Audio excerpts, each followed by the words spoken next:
तपाईहरू सम्पूर्णलाई मेरो युट्युब च्यानलमा स्वागत छ। आज असार 6 गतेबाट चाहिँ यस साहस ऊर्जा हाइड्रो पावर कम्पनी लिमिटेडले चाहिँ आफ्नो आइपिओ चाहिँ सर्वसाधारण सामु चाहिँ आइपिओ निष्कासन गरेको छ र म आज यस भिडियो मार्फत चाहिँ यस साहस ऊर्जा कम्पनीले चाहिँ कति रकम बराबरको आइपिओ निष्कासन गर्दैछ, साथै यस कम्पनीले निष्कासन गरेको आइपिओमा हामीले कति किताको लागि आवेदन बुझाउँदा ठिक हुन्छ, साथै यस कम्पनीको बिजनेस मोडल कस्तो छ र यस कम्पनीले चाहिँ आइपिओबाट उठाएको रकम चाहिँ कुन क्षेत्रमा चाहिँ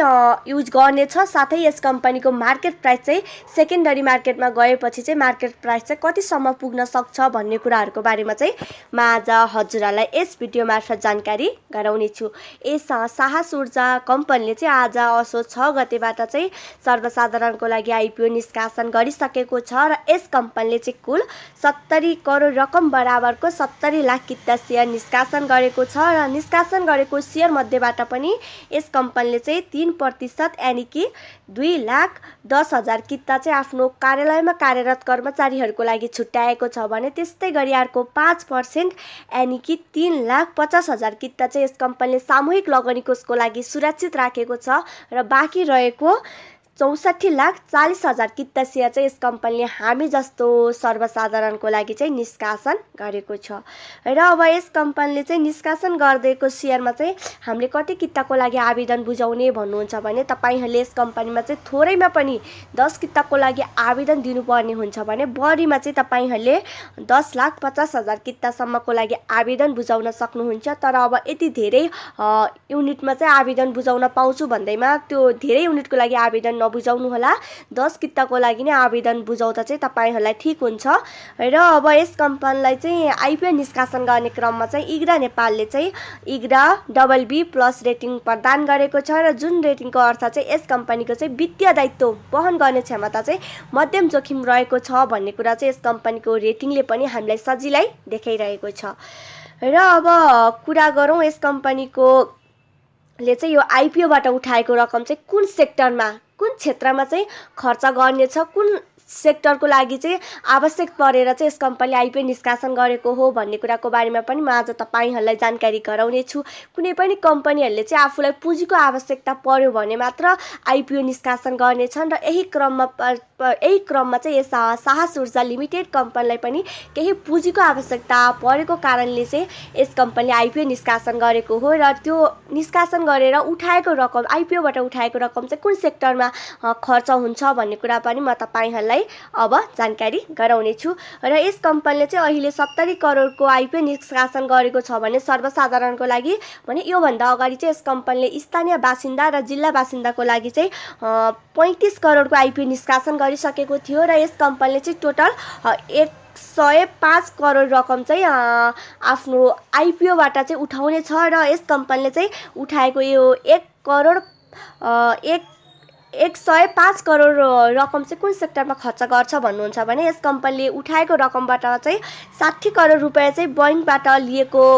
कर्जा अल्पकालीन कर्जा भुक्तानी गर्नेछ। 60 करोड रुपैयाँ चाहिँ यसले बैंकको अल्पकालीन कर्जा भुक्तानी गर्नको लागि प्रयोग गर्नेछ र त्यस्तै गरी अर्को 22 करोड रुपैयाँ चाहिँ यस कम्पनीले चाहिँ परियोजना सिभिल ठेकदारको लागि तिर्नेछ। यस कम्पनीले 22 करोड रकम चाहिँ परियोजित सिभिल ठेकदारको लागि यस कम्पनीले 22 करोड रुपैयाँ तिर्नेछ र त्यस्तै गरी यस कम्पनीले 13 करोड रुपैयाँ चाहिँ हाइड्रो मेकानिकल ठेकदारलाई तिर्नेछ। 13 करोड चाहिँ हाइड्रो मेकानिकल ठेकदारलाई तिर्नेछ र त्यस्तै गरी बाँकी रहेको 10 करोड रुपैयाँ चाहिँ यस कम्पनीले परियोजना प्रसारण लाइनको ठेकदारलाई तिर्नेछ र यस कम्पनीले आइपिओबाट उठाएको रकम चाहिँ केही रकम चाहिँ यस कम्पनीले बैंकको अल्पकालीन कर्जा तिर्नको लागि प्रयोग गर्नेछ भने बाँकी रहेको अरु सम्पूर्ण रकम चाहिँ यस कम्पनीले कार्यालयमा कार्यरत ठेकदारहरूको लागि चाहिँ खर्च गर्नेछ।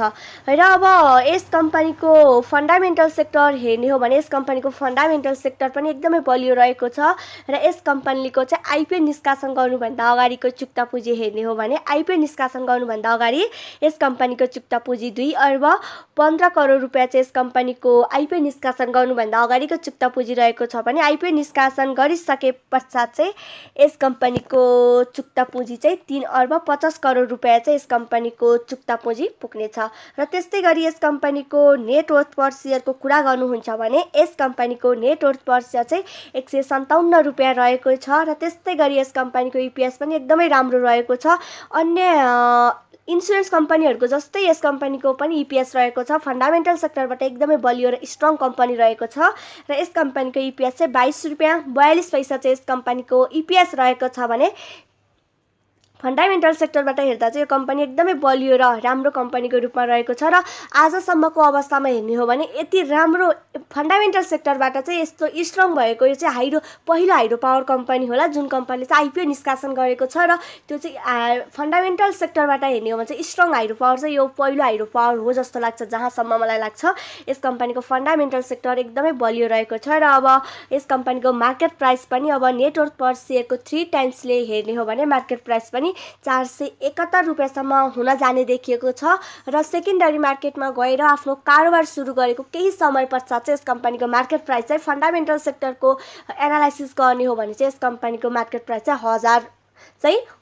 अभियसली कटिहाल्छ। यस कम्पनीको फन्डामेन्टल चाहिँ राम्रो रहेको छ र अब मार्केट यस्तै बढ्दै गयो भने चाहिँ यस कम्पनीको मार्केट प्राइस पनि 1000 चाहिँ गर्छ र अब यस कम्पनीको बिजनेस मोडल के भन्नुहुन्छ भने यस कम्पनीको बिजनेस मोडल चाहिँ यो एउटा हाइड्रो पावर सेक्टरको कम्पनी हो। यो साहस ऊर्जा कम्पनी चाहिँ हाइड्रो पावर सेक्टरको कम्पनी हो र अब यस कम्पनीको उद्देश्य भनेकै विद्युत उत्पादन गरेर चाहिँ उत्पादित विद्युत चाहिँ नेपाल विद्युत प्राधिकरणलाई बेचेर चाहिँ त्योबाट प्रॉफिट गेन गर्नु नै सम्पूर्ण हाइड्रो पावरहरूको उद्देश्य हुन्छ र यो पनि एउटा हाइड्रो पावर सेक्टरकै कम्पनी भएर यस कम्पनीको उद्देश्य भनेको पनि विद्युत उत्पादन गरेर उत्पादित विद्युतलाई चाहिँ नेपाल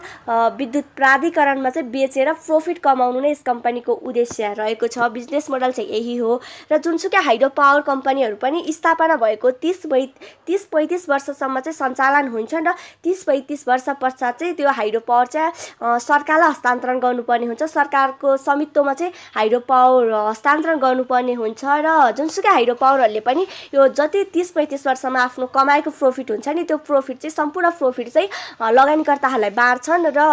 30-35 वर्षपछि चाहिँ त्यो हाइड्रो पावर चाहिँ नेपाल सरकारलाई चाहिँ हस्तान्तरण गर्नुपर्ने हुन्छ र जुन अन्य हाइड्रो पावर सेक्टरहरूको बिजनेस मोडल जस्तो थियो यस कम्पनीको पनि हाइड्रो पावर कम्पनीको पनि बिजनेस मोडल सेम नै रहेको छ र तपाईहरूले आज असोज 6 गतेबाट चाहिँ यस कम्पनीले निष्कासन गरेको IPO मा आवेदन बुझाउन सक्नुहुन्छ र ढिलो तपाईहरूले यही 6 गते आजबाट 10 गतेसम्म आवेदन बुझाउन सक्नुहुन्छ र यदि आवेदन 10 गतेसम्म पनि अब यस कम्पनीले निष्कासन गरेको सम्पूर्ण युनिट बिक्री भइसकेन भने चाहिँ समय बढाएर 20 गते सम्म पुर्याएको छ र तपाईहरू अब